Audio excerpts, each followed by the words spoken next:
I'm going to start with why advisors matter, and I'm going to frame this in terms of two main problems that chapters can face. One is leadership development.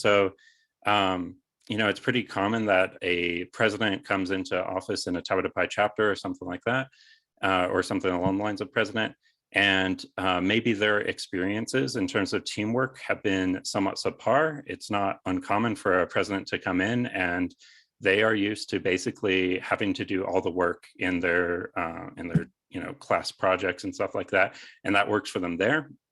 It doesn't work so well for bigger organizations like a TBP chapter. And so part of the responsibility of being an advisor is helping develop these inexperienced leaders into much stronger leaders and helping them along the way. And the second problem is continuity. TBP chapters take in juniors, seniors, and some, but not all, take in graduate students as well and include graduate students. But because of this, there's often within a 1 or 2 year period, you can have 100% turnover of a chapter, which obviously means that continuity is very fragile.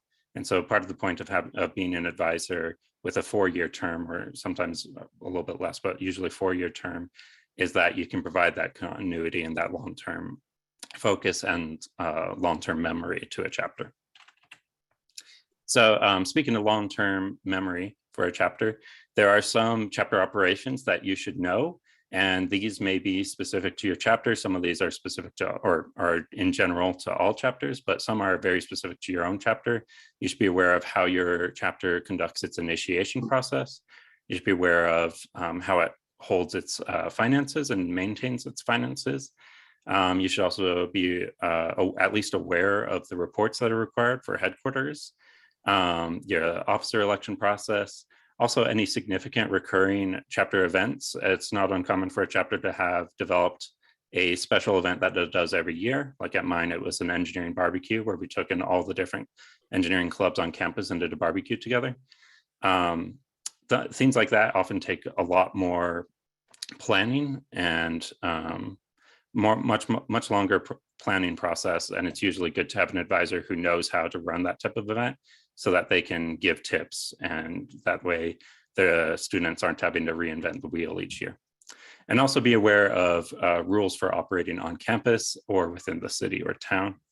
And so part of your, like I just mentioned, part of your responsibility as an advisor is to make sure that these pieces of knowledge are properly transferred from from old officers to new officers each year. A lot of this information should be contained in your chapter bylaws.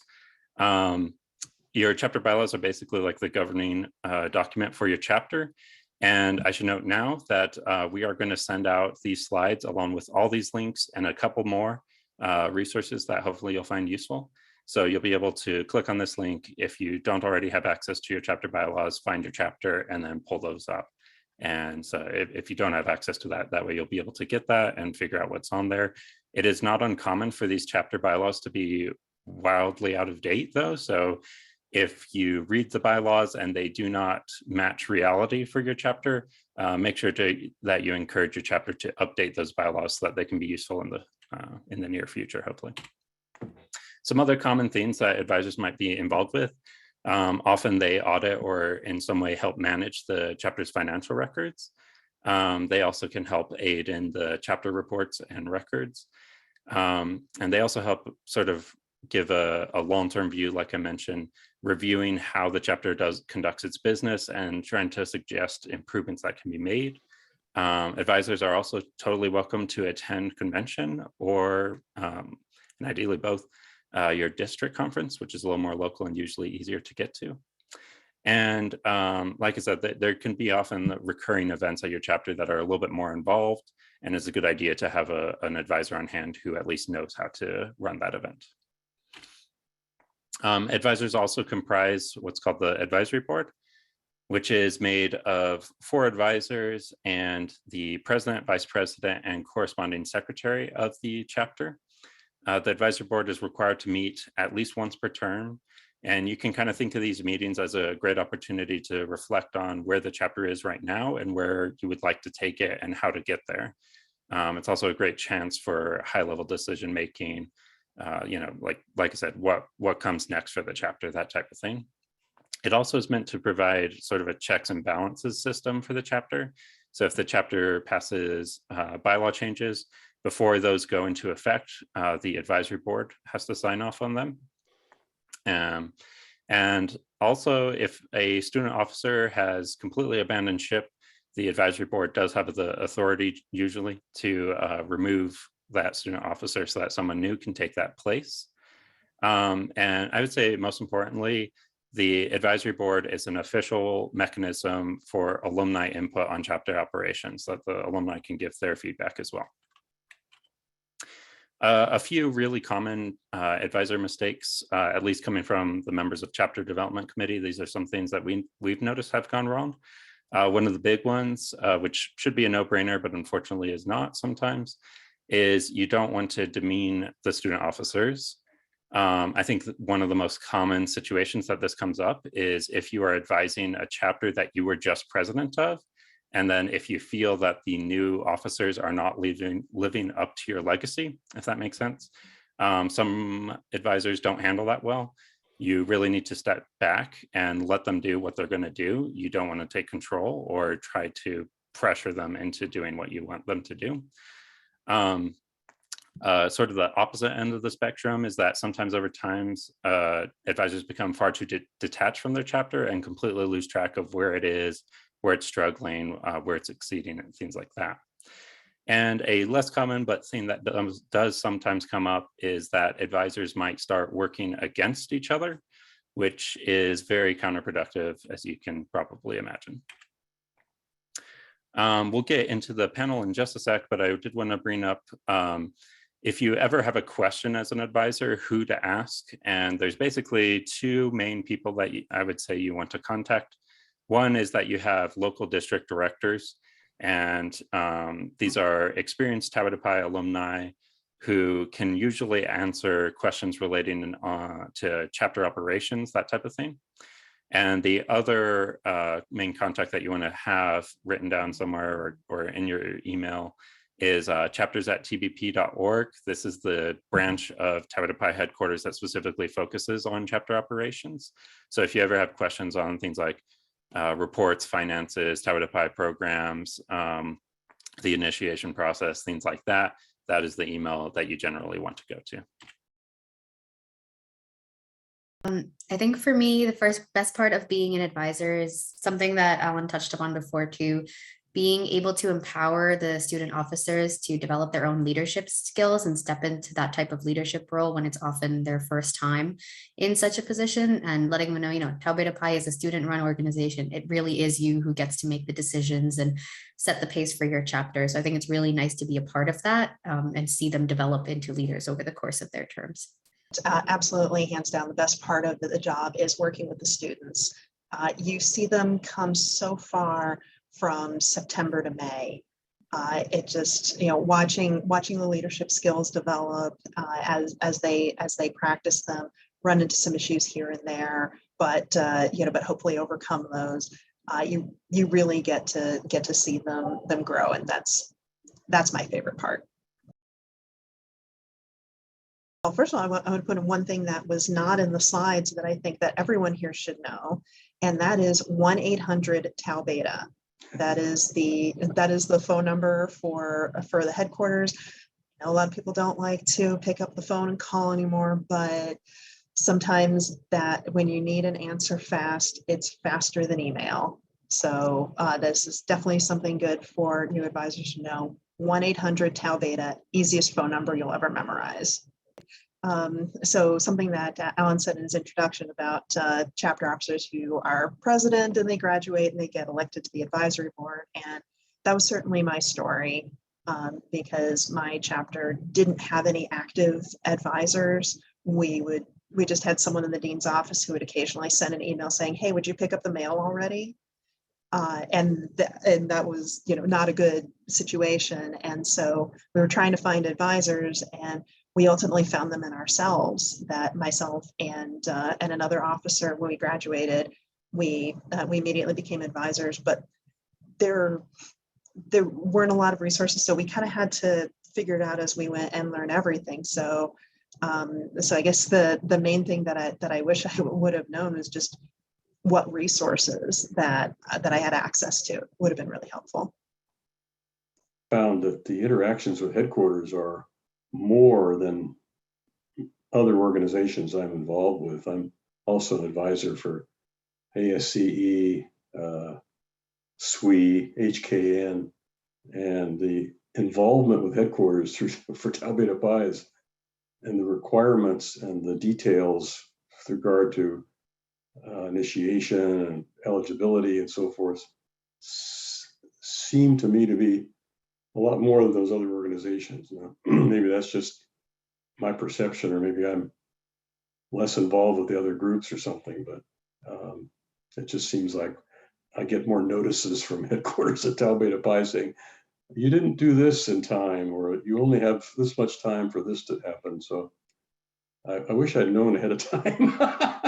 Kind of similar to what Sandy was saying, I came in where we had not many active advisors at all. And so graduating, coming from being a chapter president, I stepped into that advisor role. But something that I didn't realize initially, and that we kind of came together as a chapter advisory board to realize, is if we couldn't find a chief advisor who was willing to be an active chief advisor for our chapter, it was a difficult time. So we had a period without one. And then we thought, okay, I was unsure because I was not a professor or faculty, but even though as an alum, I could still step in as chief advisor as long as I'm able and willing to support the chapter to that greater extent. So that's something I didn't realize coming in initially, but it really has helped to bridge the gap for the chapter for sure. And they were having a really tough time because chief advisors do sign some extra paperwork and do a little bit extra compared to the other advisors. Often, at least they're required to. So having someone who can fill that in can be really important to a chapter. So I think knowing that that's a possibility, if your chapter is struggling with that or finding advisors, that you're able to step in and help fill that role is, I think, really important. Maybe one semester, I waited a little bit too long at the start of the semester to reach out to my officers. It was a good group and a lot of continued officers who were staying on. So I was like, oh, they've got this. We'll schedule our meeting even if it's a little later. But that's the one semester they forgot about the eligibility report. So they forgot to request it, I mean, from the school. Yeah. So sometimes, it throws off the whole schedule for the semester. So touching base with your chapter very early on in the process can be extremely important, just to make sure that they're starting the semester on time. And, students are very busy, and the start of a semester is such an overwhelming time that you don't want to delay that start. So I'd say that's something important just to keep in mind. It's never too early to just get in there, say a quick hello, and remind them, hey, let's get started on our Tau Beta Pi eligibility process. During the pandemic, actually, I should have thought about how much memory would be lost. During this past fall, a couple things fell through the crack that I really, I went, oh, gee, of course I should have mentioned that, that we didn't do that during 2020. And so getting back in person for initiations and a couple of events, things that we would typically do that we didn't do during the virtual year. I should have thought about that and maybe written a few things down, but it was okay, it worked out okay. But I'm sure that happened to everybody, Yeah, no, I agree. We this past school year, we had only one officer who remembered the before times, and everyone else had been initiated virtually, so they had to learn from scratch how to do an in-person initiation. Yeah. A place where I kind of feel like I let my chapter down. This was a number of years ago. That was letting the students take care of their finances. We just talked about stuff sort of at the beginning, but during the school year, just kind of let them run. And it happened one time that somewhere in the middle of the school year, I happened to just take a peek at the finances, and it turned out that the bank account was overdrawn because the bank had made an error, and they were not supposed to be charging us a monthly fee for the account, but they were, and they had been for several months. and it took our balance negative. So we were getting these monthly fees and then overdraw fees, then insufficient fund fees. And we were a good $200 in the hole by the time that I found it. And it was a bit of an effort to dig out. And after that, I started checking in a little bit more often, asking about the bank account a little bit more often. And we also moved to a different bank that was not going to just quietly charge us overdraft fees.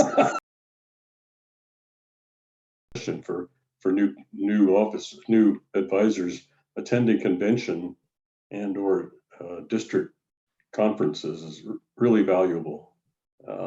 If there's one recommendation I could make, try to do that.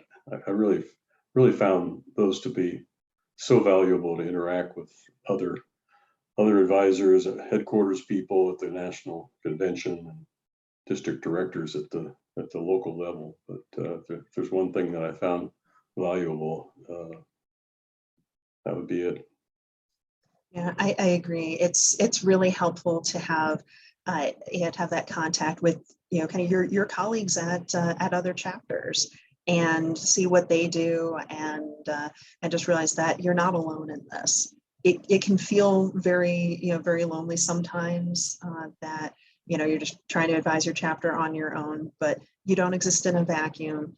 There's several hundred people out there trying to do the same thing that you're trying to do, and it's good to make contact with them. And I'd chime in, not just convention and district conference, but any time of the year, reach out to your district directors as well. Stepping into the district director role for me as of this year, when I'd been an advisor for many years so far, you get a little bit more insight to a lot of chapters, right? So instead of just knowing one very well, you know a lot of them. And I think it's helpful both ways, where you can help apply that to your own chapter, and your district directors are there to know your chapters as well and know the operations side of things. So they can be a great resource to any time of year. Just reach out and say, hey, I need help with this, or I want to ask your thoughts on this. And they'd definitely be happy to help with that. Certainly up to your chapter and how your chapter is going to run.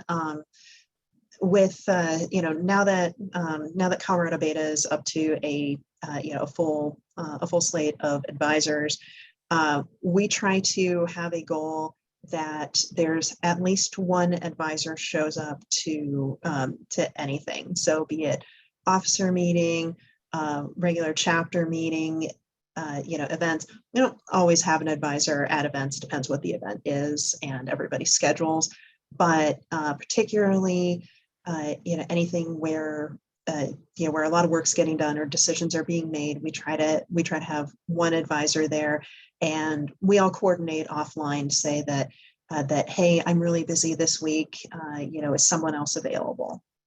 Has an info session at the very beginning of the quarter to provide an overview of what Tau Beta Pi is all about to those who are eligible. And I always try to attend that to try to amplify whatever the student leaders may say to these potential candidates, and to show a presence of a more senior person, and emphasize how important it is to those who are eligible to pursue becoming a candidate and a member. I know it, just aside from going to meetings, I would recommend having a group chat with your chapter officers. I found that to be extremely valuable in making yourself available to them outside of these like formal meetings or events. A lot of times just knowing that they have a chat on any platform that makes sense for you and for them. They pop in a quick question, and it's quicker than waiting for a meeting. And I find that it helps them feel like, okay, you're accessible to them and not just someone who's very busy and they shouldn't contact if they have a little question. So there's a process for it. So if you as an advisor go take a look at your chapter bylaws and go, wow, we haven't done any of that in ages, then it's good to have the students go through and do the revision. It then has to pass a vote of the advisory board, and then a vote of the full membership. Then you send it off to headquarters, and they review it. And we'll generally take it as is unless there's something that like conflicts with the constitution and bylaws of the organization or something like that. Yeah, I'd say early on, since I was going from being an officer into an advisor, it felt natural to just reach out to Rebecca when I needed something because I was already doing that as a chapter officer. And in general, after that as well, no matter who I'm reaching out to at headquarters, they're always ready with an answer. So I'd say if you have operations questions, reports questions, anything that process related, definitely do reach out, whether it's through the phone number, like Sandy mentioned, or sending them an email. Someone will, and even if it's the wrong person you reached out to, someone will redirect you to the right person who can help you and answer your question. And aside from headquarters as well, district directors can help with that as well. So I'd say don't be afraid to reach out as many times as needed, and especially as you're getting started as an advisor. And eventually you'll get it all down, and that cycle will keep going each year. So don't be afraid to get yourself familiar with everything first and ask for help when you need it. Yeah, I definitely agree. And it's also really good for headquarters to kind of get to know you as well, especially if they didn't know you as a student officer for whatever reason. That way, if there are any issues that come up with the chapter, it also makes headquarters feel more comfortable reaching out to you because they know that you're active and engaged. Because the sad truth is that there are a lot of advisors that do tend to be a little bit checked out or not paying attention to their email or things like that. And it really helps to know who is active, who is involved, who can they reach out to, and an action will occur. I'd say yes. On some things, you might see a blank in a reporting form that will say how many alumni members of the chapter voted. So technically, you're an alumni member of the chapter that you advise. That said, as an advisor, you kind of want to be careful with where and how you vote. If it's something like, say, approving a bylaws change, it's go ahead, vote for that if you're in favor of the change to the bylaws. I do tend to abstain from things like officer elections a lot of times, just because not wanting to do favoritism, that sort of thing. So yes, you get to vote, but just use that wisely because your vote may speak louder than another. I agree with that. A couple of times officers have asked me if I'll be voting in officer elections, and I always decline that.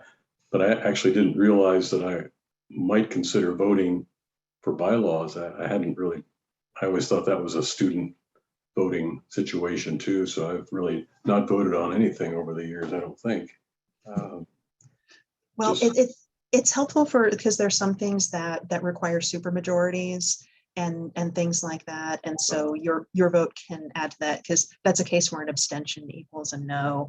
I'll also, sometimes vote for things like, approving the semester's candidates or something like that.